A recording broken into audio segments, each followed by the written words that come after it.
사도행전 강의 29번째 시간이 되었습니다. 지난 한 주간 제4차 로잔 대회에 잘 참여하고 돌아왔습니다. 190개국 이상의 나라에서 한 5천 명이 넘는 많은 숫자죠. 그리고 5천 명이 지도자들이에요. 전 세계 그리스도인 지도자들이 모여서 이렇게 대회를 진행을 했습니다. 여러 강의와 토론 그리고 특별한 프로그램들이 진행되었는데 제게 큰 감동이 된 것이 있었어요. 강의 내용들도 좋은 것들도 있었지만 저에게 큰 감동이 되었던 것은 따로 있었는데 언어도 다르고 피부색도 다르고 나라도 인종도 다른 막 각양각색의 사람들, 옷이 얼마나 컬러풀한지, 그리고 다양한 사람들이 이렇게 막 삼삼오오 모여서 이렇게 대화를 하는데 제가 듣는 언어가 아닌 거예요. 각자 이렇게 다양한 언어를 써가면서 이렇게 회의를 진행하고 또 교제하고 이런 모습. 그래서 한 인격체, 예수 그리스도를 중심으로 한 가지 주제, 복음과 선교를 주제로 모였다는 것 자체가 저에게는 큰 감동이 되었습니다. 우리가 다 이제 천국에 갈 거잖아요. 예수 믿으면 천국에 갈 건데 천국에 가면 이와 같은 광경이 펼쳐지겠구나. 우리가 다 같이 똑같은 사람 아니고 정말 컬러풀한 거죠. 컬러풀한 사람들이 다 각양각색 사람들이 예수 그리스도를 중심으로 모여서 주님을 예배하고 그리고 이렇게 서로 사랑 안에서 교제하는 공동체, 이것이 천국의 모습이겠구나 하는 생각이 들어서 되게 감동이 되었습니다. 다양한 사람들이 모여서 예수 그리스도를 높이고, 우리 찬양의 주제가 뭐예요? 주님을 높이는 것이고, 그리고 그리스도의 사랑 안에서 예수 그리스도를 중심으로 교제하고, 또 우리가 받은 사명이 있잖아요. 세상 가운데 그리스도의 복음을 선포하는 공동체, 이것이 바로 교회인 것입니다. 그런데 이런 교회 공동체가 그냥 주어지는 것이 아니라 이런 공동체를 세워내야 할 책임이 우리 안에 있는데 두 가지 태도가 필요하다는 사실을 오늘 본문 말씀이 말해주고 있어요. 하나는 단호한 거예요. 굉장히 단호한 태도고, 또 하나는 좀 상반된 것처럼 보이는데 수용하고 포용하는 태도. 이 두 가지가 교회를 교회답게 하나된 공동체로 세운다는 사실을 묵상하게 되었습니다. 이방인 선교 본부 역할을 하던 안디옥 교회 안에서 큰 다툼과 갈등이 일어났다고 했습니다. 일반적으로 갈등과 다툼은 부정적인 것이죠. 그래서 싸우지 말라고 하지 않아요. 제발 싸우지 마요. 교회 와서. 상처가 생기고 그렇지 않습니까? 그래서 교회 와서 교제하고 사랑하기도 정말 모자른 시간이 아니겠습니까? 그래서 갈등과 다툼은 부정적인 것이고 교회의 하나됨을 가로막으며 교회를 약화시키는 역할을 해요. 그런데 예외적인 경우가 있는데, 교회가 하나 되고 강력한 공동체가 되기 위해서 피할 수 없는 갈등과 다툼도 있다는 사실을 알게 되는 것입니다. 안디옥 교회 안에서 벌어진 갈등과 다툼은 사소한 문제가 아니었습니다. 여러분 인생에 무슨 문제가 있어요? 어떤 문제가 크게 느껴집니까? 대단히 돈도 벌어야 되고 집도 사야 되고 또 자녀도 잘 양육해야 하고 직장 문제도 심각하고 다 그렇죠. 그런데 정말 가장 중대한 문제 하나가 무엇이냐면 구원을 어떻게 받는가라고 하는 것입니다. 구원을 받느냐 못 받느냐, 하나님 나라에 들어가느냐 못 들어가느냐, 이게 인생의 가장 절대적이고 궁극적인 문제라 하는 것입니다. 우리가 어떻게 구원을 받는가, 이것에 대해서 두 가지 견해, 두 가지 시각이 있었다는 것을 알 수가 있고, 이 두 가지 견해가 충돌하여서 갈등과 다툼이 일어났다라고 하는 것입니다. 1절 말씀에 보면 바울과 바나바가 안디옥 교회 선교 본부에 머물러서 한동안 목회를 했을 때가 있었습니다. 그런데 이 복음의 말씀을 가르쳤겠죠. 그런데 유대로부터 온 사람들, 이 사람들도 그리스도인들이에요. 이 사람들이 안디옥 교회 성도들을 가르치기를 어떻게 가르쳤는가? 너희들이 이방인들도 유대인들처럼 모세의 법대로 할례를 받지 아니하면 능히 구원을 받지 못할 것이다 라고 가르쳤다는 것입니다. 여러분, 예수 믿는 사람들이 율법, 하나님의 말씀을 지켜야 합니까? 율법에는 여러 종류가 있어요. 의식법이라고 해서 이렇게 음식을 가려 먹는 것도 있고, 또 제사법이라고 해서 제사를 어떻게 드리는가, 우리가 뭐 제사를 드리지 않지 않습니까? 음식 가려 먹고 그러진 않잖아요. 그래서 이게 예수 그리스도께서 율법이 완성이 되시기 때문에 이런 것은 폐해졌어요. 그런데 우리가 지켜야 할 것이 있습니다. 여러분, 우리가 십계명 지켜야 돼요? 당연하죠. 여러분, 예수 믿는 사람 도덕법이라고 하는 것은 이게 거룩입니다. 거룩이 뭐냐? 하나님의 말씀을, 하나님을 경외하는 믿음 안에 서고 하나님께서 우리에게 지키라 말씀하신 이것을 잘 지켜내는 것, 여러분, 이것이 거룩이라 하는 것입니다. 문제는 유대인들이 율법의 준수, 할례를 행하는 것, 이것을 구원과 딱 결부를 시켰다는 것입니다. 그래서 이것을 행하지 아니하면, 할례를 받지 아니하고 율법을 지키지 아니하면 너희들이 능히 구원을 받지 못하리라, 이렇게 가르쳤다라고 하는 것입니다. 교회가 직면한 문제의 성격은 이런 것이었어요. 우리는 예수 그리스도께서 하신 일, 곧 은혜로만 구원을 받는가, 아니면 일부는 은혜로, 그리고 일부는 우리의 순종으로 구원을 받는가, 우리가 오직 믿음으로 의롭다 하심을 받는가, 아니면 믿음 플러스 행위로 의롭다 하심을 받는가, 이런 문제였다라고 하는 것입니다. 여러분은 이 문제에 대해서 어떻게 생각하십니까? 사도들이 처음 전한 복음이 있어요. 예수님께서 왜 인간의 모습으로 오셨겠습니까?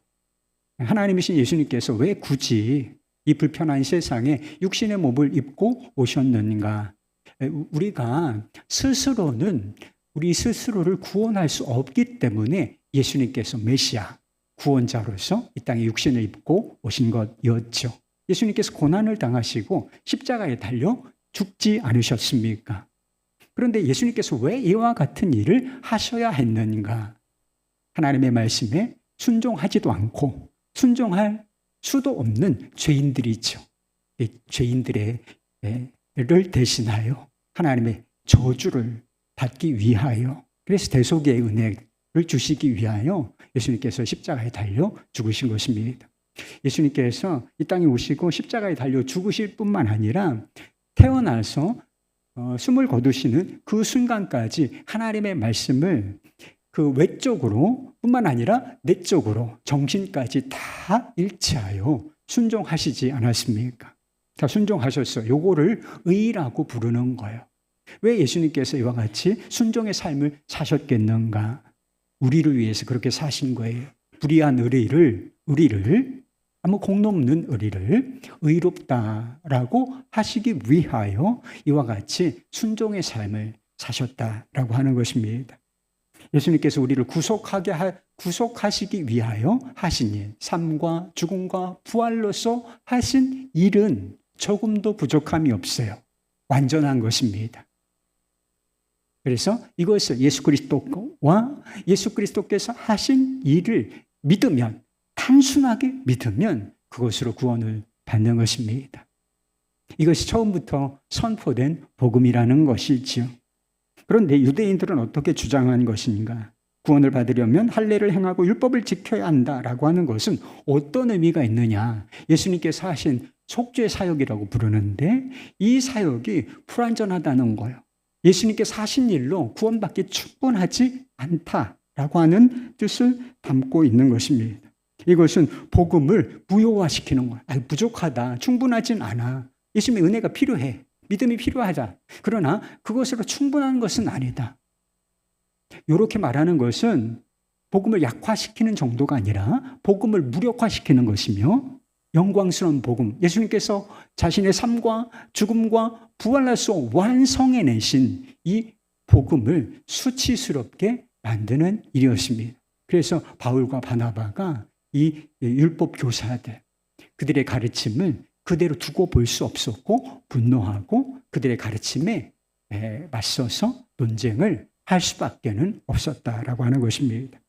안디옥 교회는 문제를 해결하고자 바울과 바나바와 몇 사람을 예루살렘에 있는 사도들과 장로들에게 보냈다고 했습니다.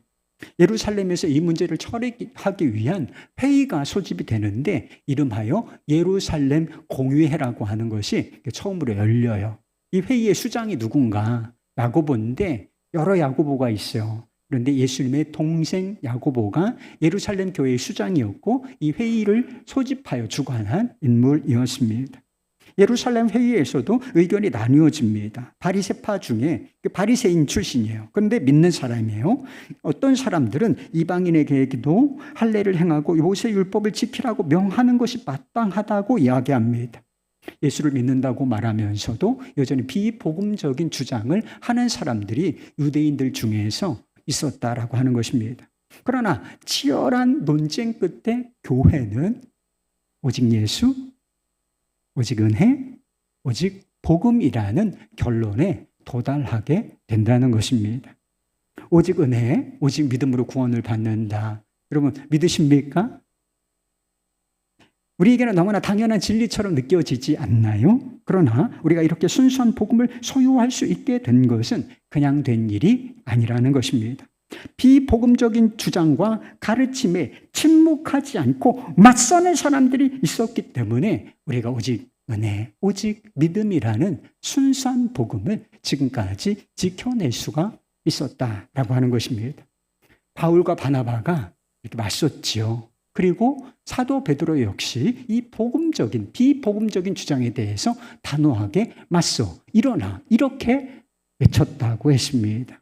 7절과 9절 말씀이에요. 형제들아, 너희도 알거니와 하나님이 이방인들로 내 입에서 복음의 말씀을 들어 믿게 하시려고 오래전부터 너희 가운데에서 나를 택하시고 또 마음을 아시는 하나님이 우리에게와 같이 그들에게도 성령을 주어 증언하시고 믿음으로 그들의 마음을 깨끗하게 하사 그들이나 우리나 차별하지 아니하셨느니라. 그러니까 아주 간략하게 복음의 말씀을 선포한 거예요.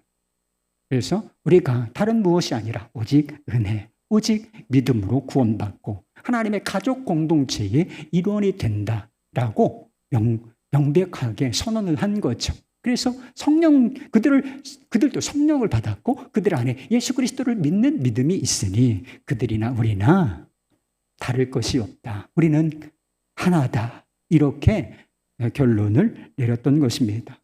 회의의 수장이었던 야고보도 어떻게 말하는가? 베드로와 같이 복음적인 결론을 내린다는 것입니다.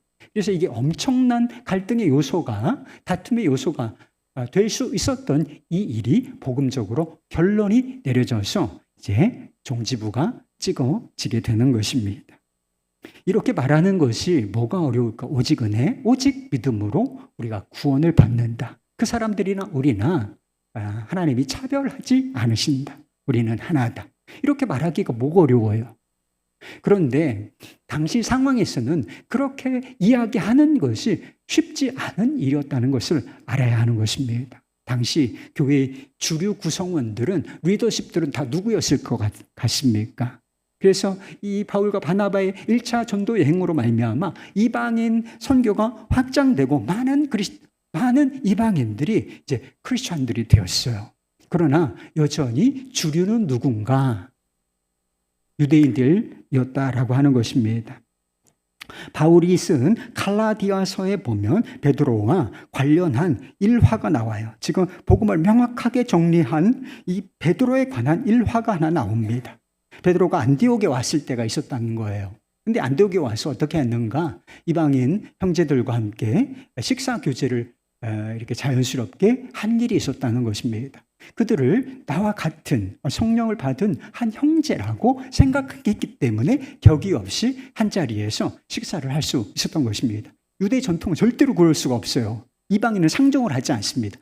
같은 자리에 앉지도 않고 밥을 먹는다는 것은 상상할 수 없는 일이에요. 그러나 베드로는 하나님의 계시들을 받으셨으니 나도 받는다. 그래서 같이 교제의 벽을 제거하고 그렇게 식사를 했다라고 하는 것입니다. 근데 문제는 무엇이냐? 유대에서, 예루살렘에서 야고보가 보낸 사람들이 지금 오고 있다. 이런 소식이 들렸다는 거예요. 그래서 어떻게 베드로가 반응하느냐 하면 황급하게 그 식사의 자리를 떠난다는 것입니다. 왜 그랬겠어요? 유대에서 온 사람들, 그 사람들이 할례자들이 있죠? 이 할례자들이 어떻게 이방인들과 함께 한 자리에서 식사를 할 수 있느냐? 이렇게 비난받을까 하는 두려움 때문에 그렇게 황급하게 자리를 떠났다라고 하는 것입니다. 베드로의 이 위선적인 행동, 이것이 믿는 유대인들에게 부정적인 영향을 주었으며 누구에게까지 외식하는 유혹을 주었는가? 바나바까지 유혹하여 넘어지게 하였다는 것입니다. 그럼 베드로가 어떤 사람입니까? 초대교회 지도자 중에 지도자였지요. 그러나 바울은 베드로의 위선적인 행동에 침묵하지 않았다는 것입니다. 대선배란 말이에요. 그 말로 말하자면 교회의 대선배, 사도의 대선배인 그 베드로의 위선적인 행동, 눈 감아주지, 어려워, 이렇게 해서 넘어가지 않았다는 것입니다. 단호하게 베드로에게 맞서 그 행동을 책망하는데 어떤 식으로 책망하는 줄 알아요? 당신이 복음을 믿는다고 하느냐? 복음을 전한다고 하느냐? 당신이 지금 한 행동은 행동으로서 복음의 진리를 부인한 것이다. 위선자야. 이렇게 강력하게 책망을 한다는 것이었습니다. 바울의 강력한 책망을 받은 베드로의 마음이 어땠겠습니까? 상처가 되었을 것이 분명해요. 그런데 베드로가 어떻게 반응하는지 아세요? 이 바울이 네가 언제 예수를 믿었다고? 네가 언제 사도가 되었다고? 너 이제 교회에서 끝났어. 이렇게 반응하지 않고 이 상처를 수용한다는 것입니다. 그리고 회개의 계기로 삼는 것을 보게 돼요. 베드로가 예루살렘 회의에서 유대인들의 비복음적인 주장에 침묵하지 않고 일어나 복음을 외친 것은 이 안디옥 교회에서 있었던 이 바울의 책망, 그 상처가 약이 되었기 때문이라 하는 것입니다. 공동체 안에서 갈등과 다툼 피해야 돼요. 서로 상처를 주고 받는 일 피하시기를 바랍니다. 여러분, 우리가 세상에서도 상처받을 일이 참 많은데 교회에 와서까지 상처받을 일이 뭐가 있습니까? 우리는 서로를 뜨겁게 사랑하고 축복하는 공동체이잖아요. 그래서 갈등과 다툼, 상처를 주고받는 일 정말 피해야 한다는 것입니다. 그러나 어떤 때는 상처를 각오하고 단호하게 맞서야 할 때가 있는 것입니다. 우리 안에 복음 아닌 것이 들어와서 복음 행세를 할 때요. 주인 아닌 것이 들어와서 주인 행세를 할 때는 침묵하지 말고 단호하게 맞서서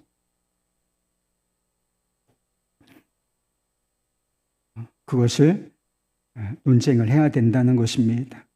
갈등과 다툼, 비난과 상처가 두려워서 이것에 맞서지 않지 않습니까? 그러면 교회가 강해지는 것이 아니라 약해진다는 거예요. 교회가 하나 되어야 하지 않습니까? 교회가 하나 되는 것이 아니라 그래 문제 없어. 이렇게 침묵하면 하나 되는 것이 아니라 결국은 교회가 와해되게 된다는 것입니다. 교회 공동체는 교회가 생겨나면서부터 박해를 받아왔어요. 그래서 기독교의 역사는 박해의 역사라고 해도 과언이 아닙니다. 이 로잔 대회에서도 지금 50개국 이상의 나라에서 크리스천들이 박해를 받고 있다고 하는 것입니다. 그래서 한 나라 한 교회 한 교회를 호명하면서 그래서 에디오피아의 교회, 어느 나라의 교회 이렇게 불러가면서 그들을 위해서 기도하는 시간을 가졌어요. 주여 저들을 불쌍히 여겨 주옵소서. 이렇게 기도했습니다. 그러나 교회는 박해 때문에 약해지지 않아요. 박해 때문에 선교가 중단된 적도 없다는 것입니다. 선교가 위축될 수는 없지만, 잠시 위축될 수는 있지만, 박해 때문에 선교가 중단된 것이 아니라 도리어 선교가 촉진되고 확장되는 결과가 나왔다는 것입니다. 정작 교회가 약화된 때는 어떤 때인가? 박해를 받을 때가 아니라 복음에 대해서 불분명한 태도를 취할 때였습니다. 복음에 단호하게 맞서지, 다른 복음에 단호하게 맞서지 않을 때였다는 것입니다. 루터를 비롯한 종교개혁자들이 중세의 가톨릭 교회의 교리와 아주 단호하게 맞서서 이렇게 논쟁을 벌이죠. 그래서 루터가 비텐베르크 성당에 문에 붙였다는 95개 조의 반박문, 뭐가 틀렸냐, 뭐가 비진리냐, 이런 것들을 조목조목 반복하는 95개 조의 반박문이 유명하지요. 가톨릭 교회의 교리와 교황청에 맞선다는 것은 그야말로 목숨을 걸어야 하는 일이었습니다. 실제로 많은 종교개혁자들이 종교재판을 받고 그리고 순교하는 일이 꽤 있었습니다. 그래서 우리 다른 복음, 구원받기 위해서 인간의 선행도 필요하다는 다른 복음에 맞서, 그 당시에 가톨릭 교회 교리가 그랬어요. 이 다른 복음에 맞서서 오직 은혜, 오직 믿음이라는 복음의 진리를 수호하기 위해서 목숨을 건 것입니다. 이 피나는 투쟁의 결과, 그것이 뭔지 아세요? 바로 개신교회, 개혁교회인 것입니다. 우리들인 거예요. 그들이 피나는, 맞서는, 목숨을 건 투쟁이 있었기 때문에 지금 우리가 이렇게 존재하고 있는 것입니다. 지금도 교회는 복음의 진리를 부정하는 다양한 도전에 직면해 있어요.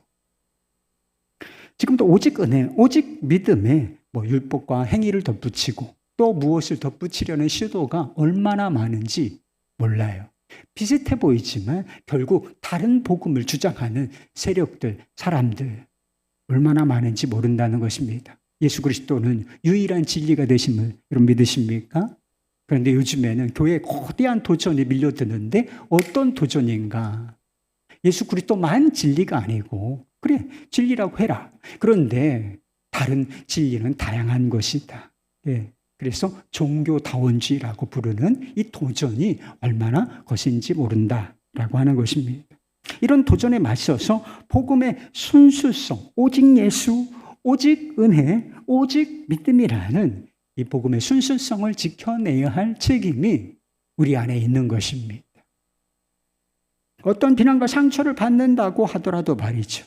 그래야 강력한 교회로, 성도로 설 수가 있는 것입니다. 우리가 기억해야 할 한 가지 사실이 있는데 이런 도전, 복음에다 뭔가를 희석시키고 그리고 진리의 무엇인가를 희석시키려고 하는 이 비복음적인 시도가 밖에만 있는 것이 아니라 우리 안에도 있다라고 하는 것입니다. 우리 안에도 예수 그리스도와 그분이 하신 일만을 일 외에 다른 어떤 것들을 의지하려는 성향이 있어요. 나의 행위를 의지하고 나의 공로를 의지하고 교회에서 뭔가를 하잖아요. 그러면 꼭 알아주기를 바라고 그렇죠? 다른 사람들이 나를 좀 높은 곳에 세워주고 칭찬해 주기를 바라는 마음들이 다 있지 않습니까? 이게 공로주의라고 하는 거예요. 내 의지, 내 행위, 내가 뭘 했어. 나는 당연히 대우받아야 해. 이렇게 생각하는 이런 공로주의, 율법주의가 우리 안에 살아있다는 사실을 우리가 잊으면 안 된다는 것입니다. 그래서 어떻게 해야 되는 것인가? 이런 성향에 맞서서 오직 은혜, 오직 믿음이라는 복음의 진리 위에 서야 한다는 것입니다. 이런 종교개혁은 이제 끝났죠. 그런데 개인적인 종교개혁이 계속하여 일어나야 한다는 것입니다. 우리 안에 자기중심성이라는 종교가 있는데 이것에 단호하게 맞서서 오직 은혜, 오직 믿음이라는 이 복음적인 신앙으로 우리 스스로를 개혁해야 된다는 거예요. 그리스도인들도 율법을 지켜야 한다고 말씀을 드렸어요. 구원받기 위해서 율법을 지키는 것이 아니라 구원을 받았으니 율법을 지켜야 하는 것입니다. 어떤 사람이 하나님의 말씀에 억지로 아니고 막 멍에를 맨 것처럼 이렇게 아니고 기쁨과 감사함으로 순종할 수가 있겠습니까? 우리가 어떻게 예수 그리스도의 성품을 닮은 사람으로 성화될 수 있겠나요? 우리 자신의 의지와 노력에 의존하면 반드시 실패되게 돼 있어요. 어느 정도 성과를 내보일 수는 있지만 그것 때문에 우리가 성화되는 것이 아니라 악화된다는 것입니다. 교만해진다 하는 것입니다. 예수님께서 요한복음 15장에서 자신을 포도나무에 비유하시고 우리를 그 포도나무에 붙어있는 가지라 이렇게 묘사하신 적이 있어요. 예수님은 포도나무, 우리는 가지. 이게 주님과 우리와의 관계라는 거예요. 그래서 너희가 나를 떠나서는 아무것도 할 수가 없고 아무 열매도 맺을 수 없느니라. 이거 말씀하셨어요. 여러분, 우리가 밖에 있는 사람들 아무것도 못해요? 그런 건 아니죠. 수없이 많은 일을 하고 삽니다. 그런데 정말 본질적인 것, 생명에 속한 것은 아무것도 안 된다는 거예요. 성령 안에 속한 것은 아무것도 안 된다. 하나님이 기뻐하시는 말씀에 순종할 수도 없고 하나님이 기뻐하시는 성화라는 열매도 맺어낼 수가 없다는 것입니다. 그래서 우리가 지금도 똑같아요. 예수를 믿은 이후에도 똑같아. 그래서 나는 주님이 아니면 아무것도 아닙니다. 아무것도 할 수 없습니다. 하나님께서 기뻐하시는 열매 아무것도 맺을 수 없습니다. 오직 믿음, 오직 예수, 오직 성령입니다. 이런 태도를 취하고 있을 때 우리 안에서 진짜 하나님의 법에 순종할 수 있는 능력이 생기는 거예요. 그리고 우리의 인격화 삶에서 하나님이 기뻐하시는 성화의 열매가 맺어지게 되는 줄 믿으시기를 바랍니다. 예수 그리스도를 높이고 예수 그리스도를 중심으로 교제하며 세상 가운데 그리스도의 복음을 강력하게 선포하는 교회를 세우기 위해서 필요한 것. 첫 번째는 단호하다. 그래서 무엇인가? 오직 믿음, 오직 예수, 오직 은혜. 이게 복음의 진리인데 이것을 도전하는 모든 것에 단호히 맞서는 태도가 필요하다. 그리고 또 하나는 무엇인가? 포용하고 수용하는, 우리가 공동체 안에서 서로를 포용하고 수용하는 태도가 필요하다는 것입니다. 야고보는 회의의 결론을 제 문제가 촉발되었던 안디옥 교회에 편지를 써서 보내기로 결정을 했는데 그게 요약되어 있어요. 28절과 29절 말씀입니다. 성령과 우리는 이 요긴한 것들 외에는 아무 짐도 너희에게 지우지 아니하는 것이 옳은 줄 알았노니 우상의 제물과 피와 목매어 죽인 것과 음행을 멀리할지니라. 이에 스스로 삼가면 잘 되리라. 평안함을 원하노라 하였더라. 이 말씀을 보면 유대 그리스도인들과 이방인 그리스도인들이 서로에 대해서 취해야 할 태도가 나온다 하는 것입니다. 성령과, 여기 독특한 표현이 있어. 성령과 우리는 누구예요? 유대 그리스도인들을 말하는 거죠. 성령과 우리 유대 그리스도인들은 이방인들에게 할례를 행해야 된다. 율법을 준수해야 된다. 그래야만 구원받고 우리 교회가 될 수 있다. 이런 짐을 지우지 않기로 결정을 했다는 것입니다.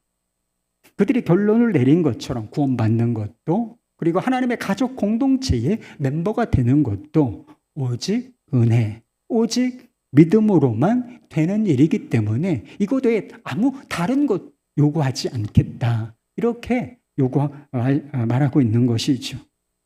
우리 중에도 어떤 유대인들처럼 다른 사람에게 짐을 지우려고 하는 사람들이 있어. 술 마시면 안 된다. 담배 피우면 안 된다. 또 뭘 하면 안 된다. 또 뭘 꼭 해야 한다. 이렇게 주장하는 사람들이 있어요. 자기만 그렇게 생각하는 것이 아니라 누구에게 그런 자기의 생각을 강요하는 사람들, 그리고 그 생각에서 위반된 어떤 모습을 보이는 사람들을 비난하고 정죄하는 사람들이 있다는 것입니다. 그게 크리스찬이냐? 그게 교회 다니는 사람의 모습이냐? 막 이렇게 비난하고 정죄하는 사람들이 있다라고 하는 것입니다. 여러분, 술 마시면 안 되나요? 담배 피면 안 됩니까? 안 하는 게 좋아요. 안 하는 게 좋아요. 그런데 안 하는 게 유익하다. 경건하게 신앙생활을 하기 위해서 안 하는 게 유익합니다. 그러나 이것을 그리스도인이 되거나 공동체의 일원이 되는 조건으로 요구하면 안 된다는 거예요. 성령과 우리는, 여러분, 성령께서 우리를 어떻게 하나님의 백성으로 만들어 주셨는지를, 받아 주셨는지를 한번 생각해 보세요. 오직 예수, 오직 은혜, 오직 믿음. 예수 그리스도에 대한 믿음이 있으면 다른 조건 요구하시나요? 아니란 말이에요. 그 사람 안에 역사하심으로 말미암아 그 사람을 하나님의 백성으로 만들어 하나님의 성전으로 만들어 주신다는 거예요. 그런데 여러분, 성령께서 아무 짐도 지우지 않은 그 사람에게 우리가 무슨 자격으로 뭘 해야 된다, 아니면 멤버가 될 수 없다, 교인이 될 수 없다, 크리스찬 아니다, 이렇게 말할 수 있냐는 겁니다.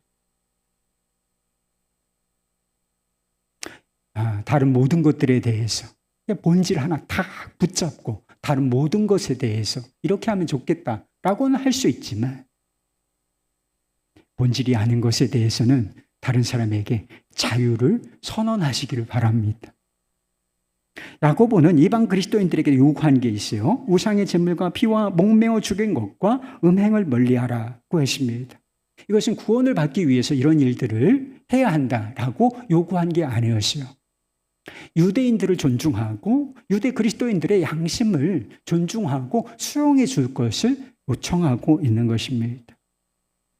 유대인들은 이런 행위들을 하나님 앞에서 아주 끔찍하고 가정스러운 죄, 우상 제물을 먹는다든지 피째 고기를 먹는다든지 목매어 죽인 어떤 것들을 그냥 먹는다든지 음행 이런 것들을 막 가증스럽고 막 끔찍스럽고 막 이렇게 느끼는 것들이었다는 것입니다.